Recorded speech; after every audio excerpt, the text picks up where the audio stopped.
Si ahondamos en temas laborales, que es nuestro próximo tema a abordar, un documento que se está elaborando, también se está trabajando con varias de las cosas a propósito de mega reforma y instalaciones de algunos puntos, eliminación por años de servicios, seguramente lo han escuchado en los últimos días, modificación de los ciclos de aplicación de la ley de 40 horas.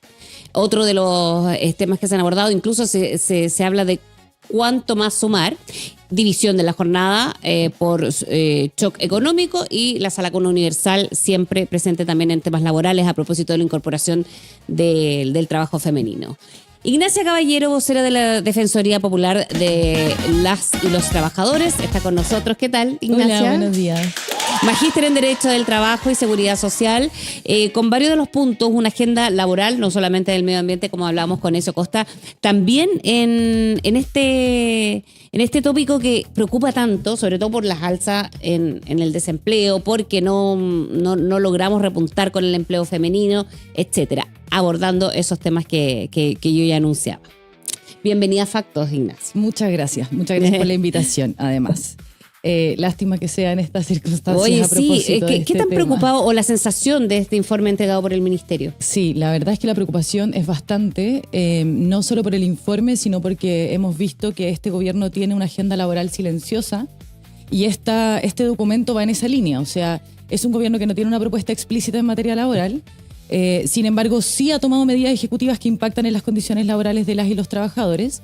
Por ejemplo, retirando proyectos de ley, retirando vetos de proyectos de ley a través de dictámenes de la Dirección del Trabajo.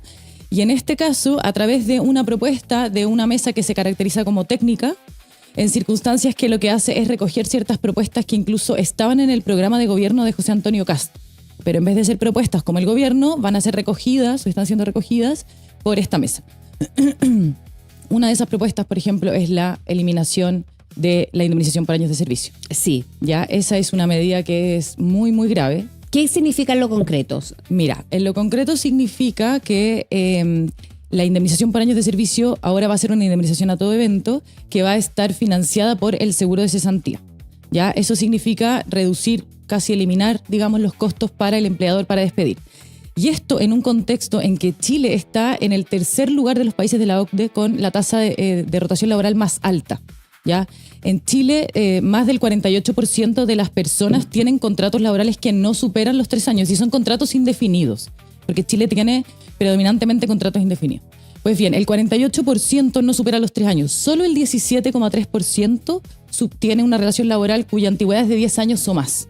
¿Ya? Entonces, cuando nosotros eliminamos la indemnización por años de servicio, que además se va a pagar con el seguro de cesantía, lo que estamos haciendo evidentemente es abaratar el despido y eso perpetúa, ¿cierto?, esta alta tasa de rotación laboral. Entonces es sumamente grave, no entendemos por qué vendría a beneficiar el empleo, ¿cierto?, si lo que estaría en realidad permitiendo es facilitar el desempleo o el despido. En realidad. Claro, acá y varios de los mensajes que se mandan por distintas decisiones que se quieren tomar es para la inversión. O sea, aquí, por ejemplo, en el informe hay una queja, no sé qué tan suspicaz, pero de que la Dirección del Trabajo defiende mucho a los trabajadores, que en el fondo siempre cuando hay algún tema laboral y como trabajadores o trabajadoras vamos y recurrimos a la Dirección del Trabajo, es porque sabemos que ahí hay una determinada protección al trabajador o trabajadora.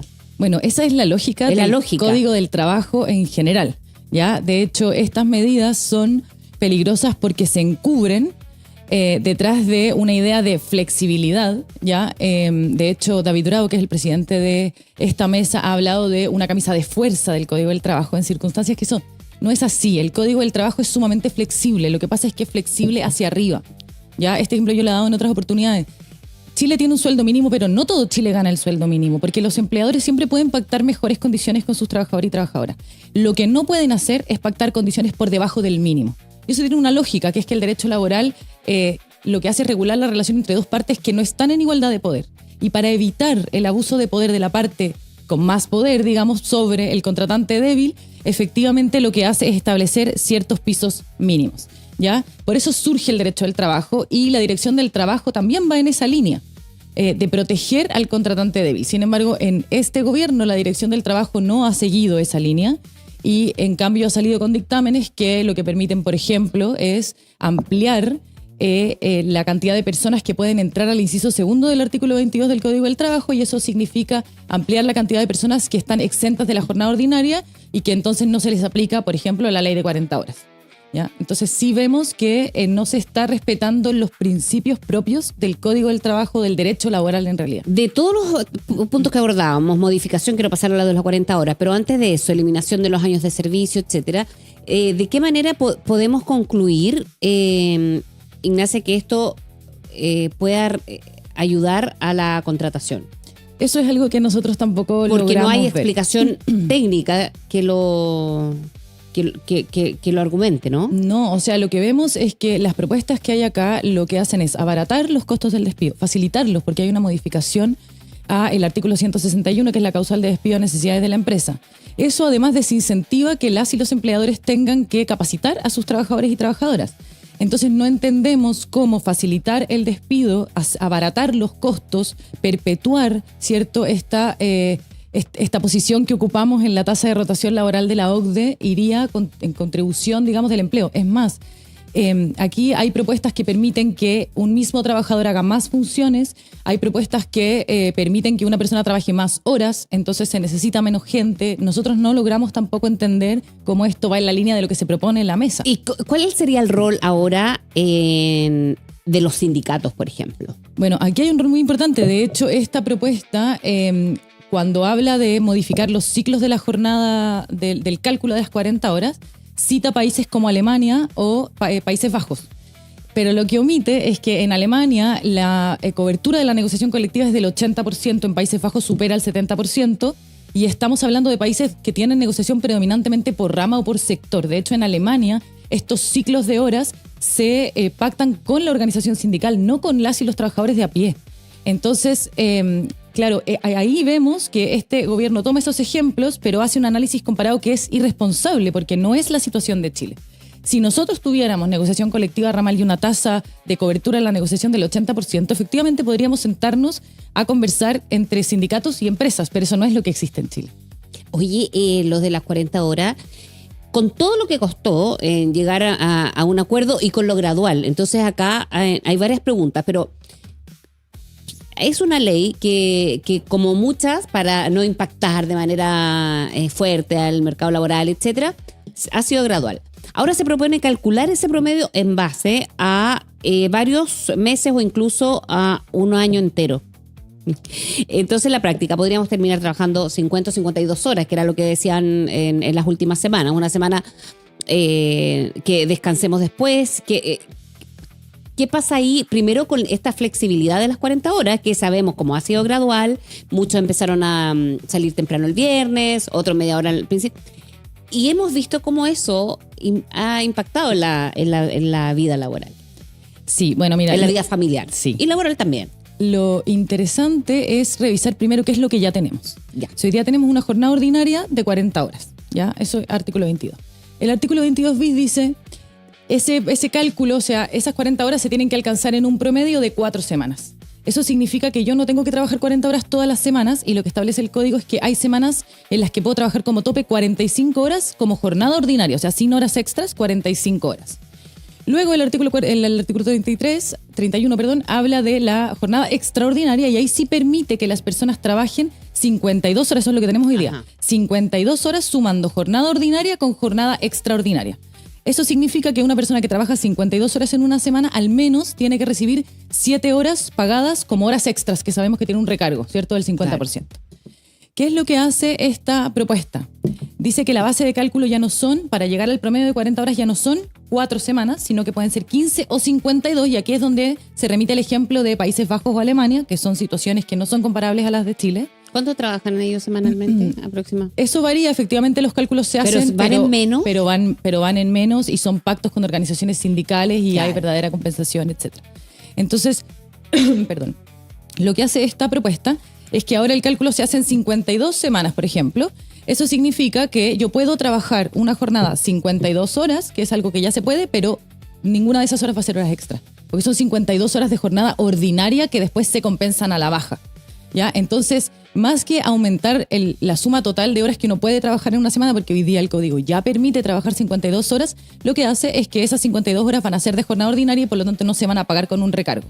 Ahora, lo que me parece a mí más grave es que hay otra propuesta que va en la línea de reducción de jornada, que es la propuesta 13, que lo que dice es que el empleador podrá reducir la jornada, pagar las horas trabajadas, el proporcional de las horas trabajadas, y las demás horas se van a compensar total o parcialmente a través del seguro de cesantía. O sea, lo primero que sabemos es que están recurriendo al seguro de cesantía. Sí, claro. Mucho. Este es una de las varias veces que mencionan al seguro de cesantía y en todas las oportunidades hablan de sacar plata del seguro de cesantía, pero no hablan de ponerle más plata al seguro de cesantía. Así que lo primero es eso. Y luego no sabemos cómo... Bueno, además de eso es que la compensación de las horas no trabajadas puede ser total o parcial.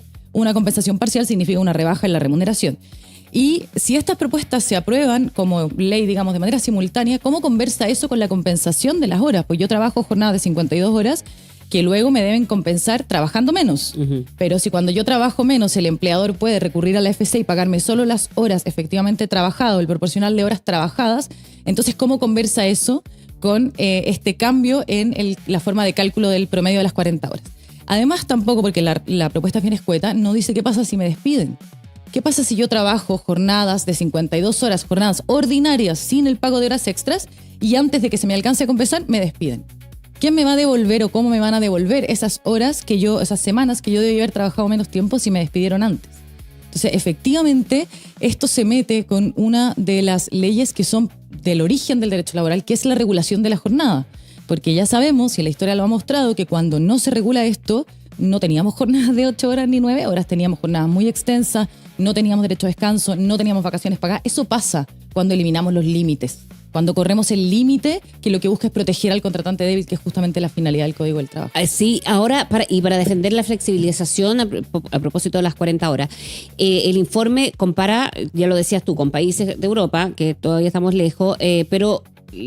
nuestra realidad es muy distinta. Esta idea de promediarla no se convierte en una imposición de turnos que pueden ser agotadores, porque yo me acuerdo que para la discusión de las 40 horas estaba el caso, por ejemplo, de quienes trabajan en mineras, por ejemplo, que es otro cálculo, ¿no? Acá se puede volver, no sé si algo similar, pero pueden ser turnos extenuantes. Ya. Varias cosas. Lo primero es que el tema de las jornadas de minería son jornadas excepcionales. Ya. Y esas hay otra medida que va en esa línea de facilitar esos turnos extraordinarios. Lo segundo es que, claro, se instala esta idea de flexibilidad como si el código fuera inflexible. El código no es inflexible. El código es sumamente flexible hacia arriba. Por lo mismo. Lo que el código no permite es no respetar ciertos mínimos como una jornada máxima, vacaciones, sueldos mínimos, etcétera.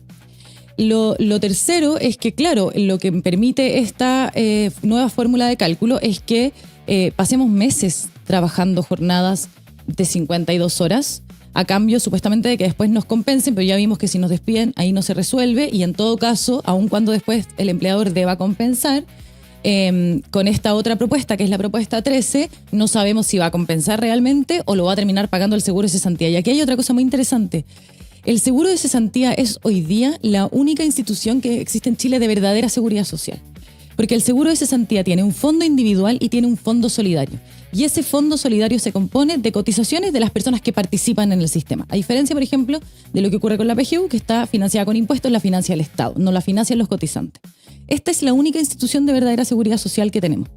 Y el fondo solidario está compuesto por el 0,8% de la cotización del empleador.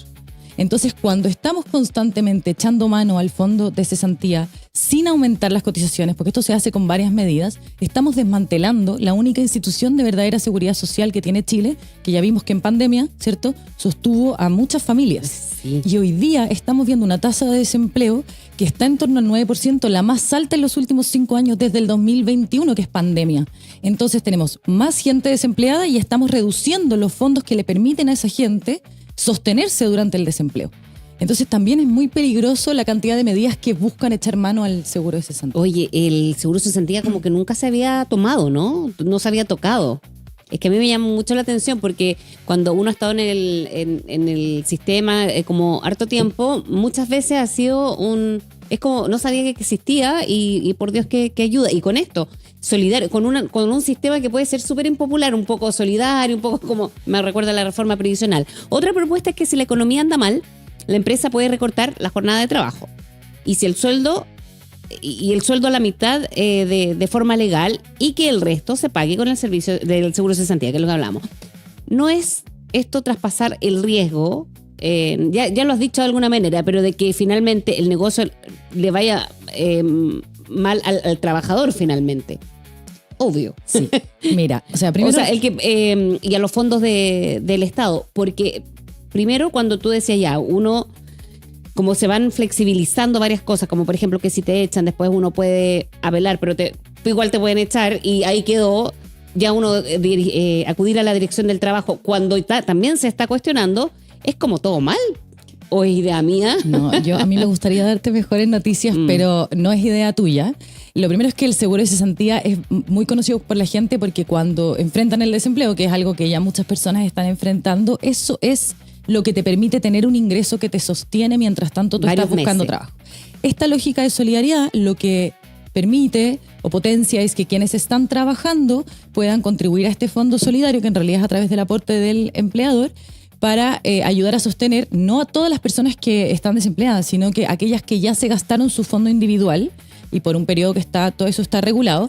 Y luego esas personas cuando vuelven al mundo laboral también cotizan en el Fondo Solidario para luego sostener a quienes quizás lo sostuvieron y ahora son quienes están desempleados, ¿ya? Entonces esa es la lógica de solidaridad del seguro de cesantía, sobre todo porque además hay personas que por lo que ganan y por la antigüedad laboral no alcanzaron a juntar tanta plata en su fondo individual y sin embargo igual tienen que hacer frente a los gastos, ¿cierto? Más allá de que estén o no cesantes. Entonces, sí.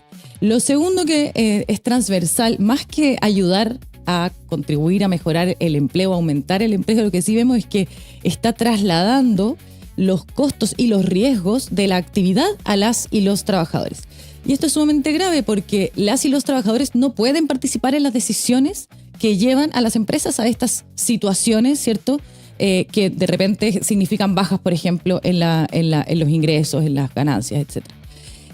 Pero además, claro, hablan de flexibilidad cuando si en realidad estuviéramos hablando de flexibilidad, lo que podríamos hacer, por ejemplo, es modificar el artículo 306 del Código del Trabajo que establece límites a las materias que se pueden negociar. O sea, aun cuando el sindicato y la empresa quieran negociar ciertas materias que tienen que ver con la organización, con la administración misma de la empresa, eso no se puede hacer, ¿ya? Entonces, si queremos realmente flexibilizar, podríamos modificar esas normas. La negociación colectiva está sobreregulada en Chile, al nivel de que el Código establece qué es lo que tiene que decir el voto de la huelga. Entonces, si de verdad lo que queremos es flexibilidad, podríamos entrar con esas normas. Entonces, tenemos prohibido los trabajadores y las trabajadoras negociar o participar en decisiones que tienen que ver con la administración y la gestión. Y sin embargo, si es que hay un choque económico, nos rebajan la jornada y la cubren parcialmente quizás con el Fondo de Seguro de Cesantía. Y cada vez que estas propuestas se remiten al seguro de cesantía, lo que están diciendo es que se traspasan esos costos a las y los trabajadores, porque ese fondo no lo usa el empleador. Ese fondo lo usan las y los trabajadores frente a la cesantía. Mira, dicen Dani Funga, excelente invitada. Entendí mejor el embrollo que está planeando este gobierno usurero. Pero lo que habla Ignacia, nos dice Guarisnaque, debiesen enseñarlo en el colegio. Demasiado importante para valorarse como trabajador panelista fija. Don Súbela nos dice, y estoy absolutamente de acuerdo, estoy un poco en shock, pero tú nos hablabas, pero ha sido tan clara, más de lo que quisiera quizás. Ley de protección del empleo de la pandemia fue una medida de emergencia transitoria que permitía congelar los contratos para evitar despidos masivos. El trabajador dejaba de ir a trabajar y en lugar del sueldo recibía ingresos desde su propio seguro de cesantía, mientras la empresa solo pagaba sus cotizaciones. Hay algunos puntos que tú lo has recordado mucho en pandemia porque fue excepcional, un periodo excepcional en lo laboral y todo lo que significó las condiciones de trabajo, en fin. Esto se parece un poco a lo que se hizo en pandemia ahora, pero sin pandemia.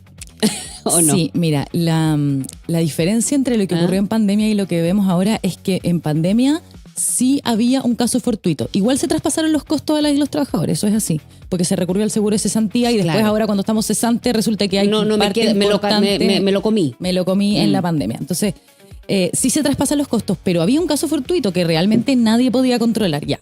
La propuesta 13, que es la que permite bajar la jornada, que el empleador pague solo lo que uno trabaja y luego el resto se va al seguro de cesantía, no habla de caso fortuito, habla de una contracción severa en la actividad nacional o regional, que va a estar regulada por ley, pero que no sabemos a qué se refiere. No son casos fortuitos, son contracciones, por ejemplo, de la actividad económica.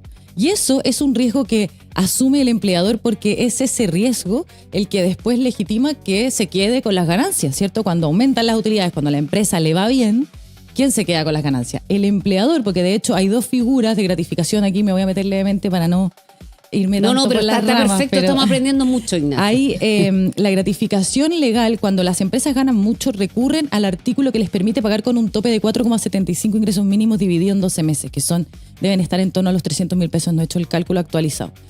No pagan la verdadera gratificación, o sea, realmente no distribuyen el 10% de sus utilidades. ¿Ya? La ley ya permite eso, entonces cuando hay ganancias, las empresas, en tanto supuestamente están asumiendo el riesgo de la actividad, ¿cierto? Se quedan con esa ganancia, aumentan las utilidades, los dividendos, etc.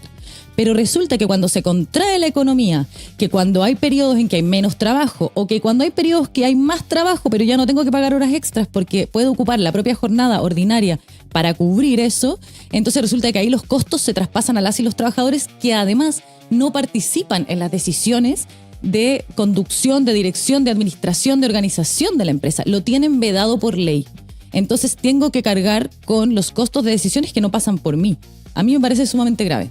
Hay otro de los puntos que abordábamos al inicio, soy el RO. Aplauso para explicar tan claro esta madeja de lana enredada que es la mega reforma.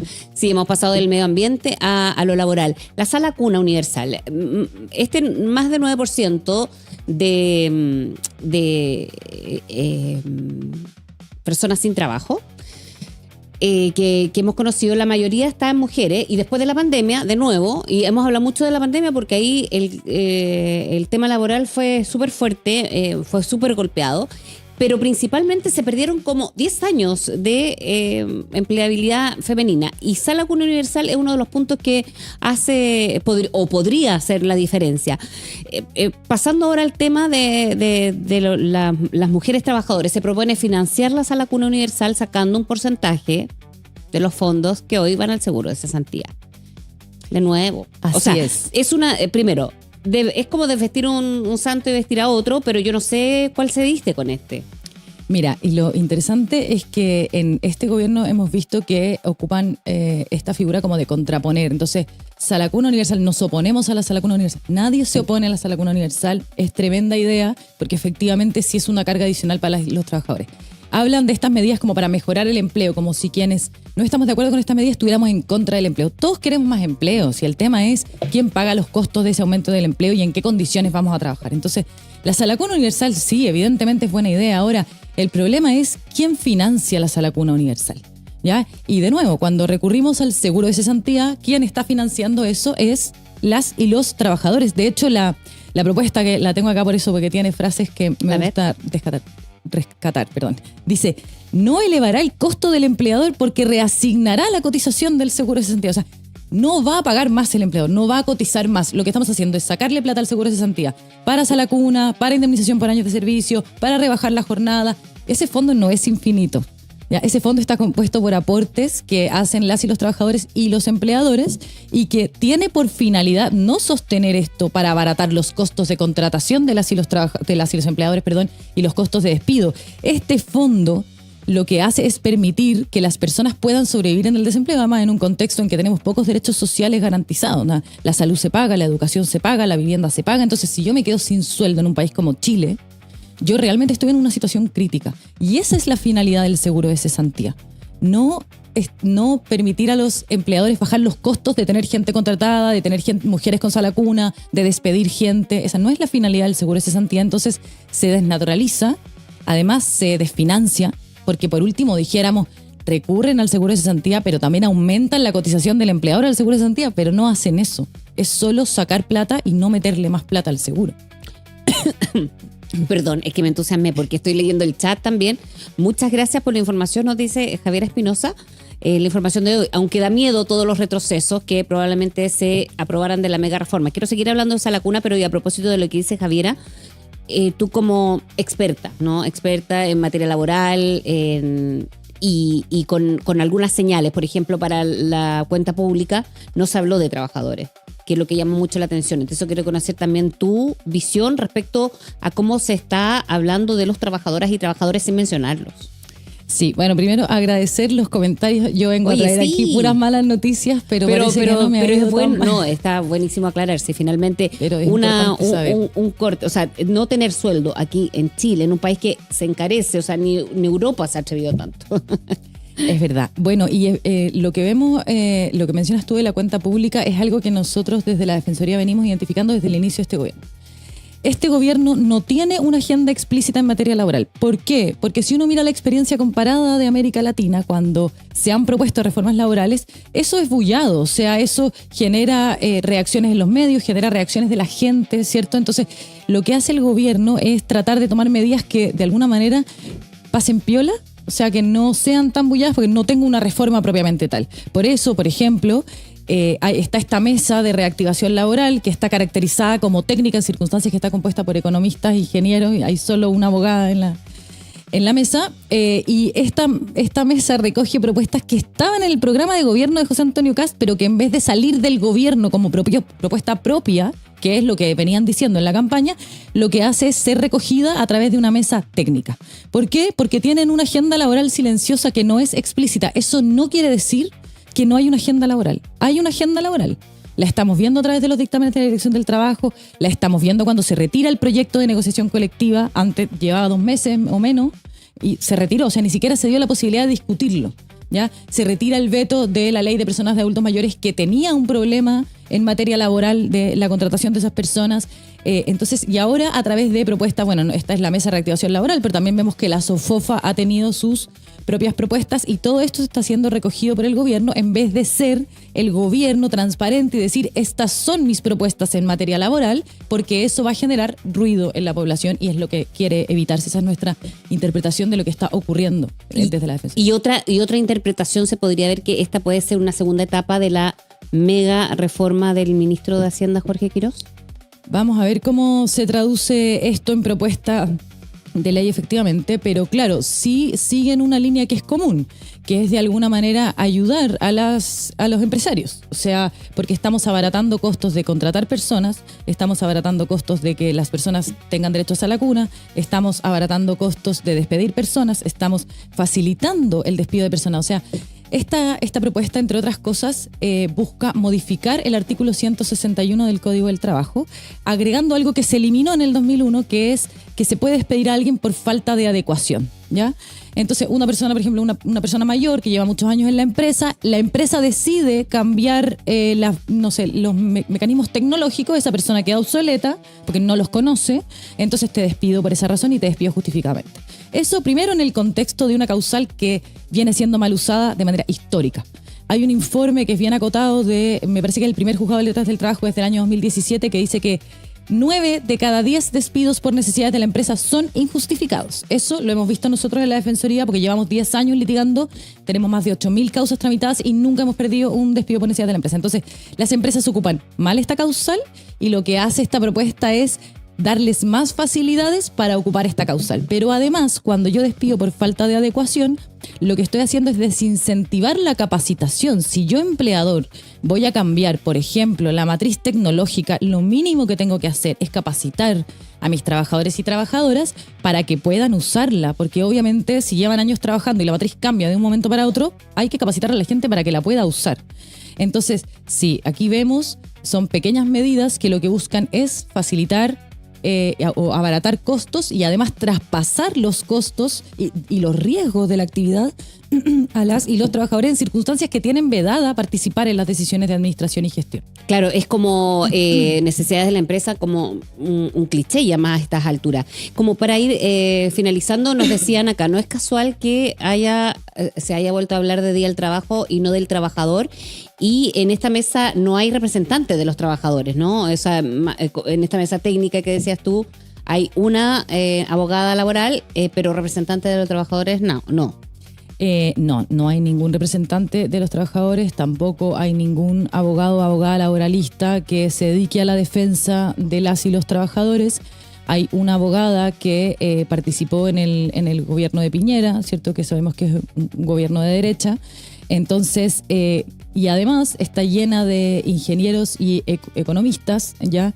Lo que hace esta propuesta, y es una idea que viene instalando el gobierno, es que más flexibilidad es más crecimiento. Ya eso es falaz porque el crecimiento es multicausal. Además instala la idea de que el código no es flexible. Eso también es falaz. El código es sumamente flexible en muchas materias. Por ejemplo, bueno, en sueldo mínimo, en vacaciones, uno siempre puede pactar mejores condiciones. Quizás no es tan flexible en la regulación, en la sobreregulación de la negociación colectiva, pero nadie se está metiendo con eso. Entonces, instalan esta idea de que el código es pétreo, no es pétreo. Entonces, se necesita más flexibilidad para crecer. El crecimiento no depende de la flexibilidad, depende de un montón de factores, pero además están ayudando a los empleadores a hacer frente a situaciones, por ejemplo, de shocks económicos a costa de las y los trabajadores y de la única institución de seguridad social que tiene hoy día Chile, que es el seguro de cesantía.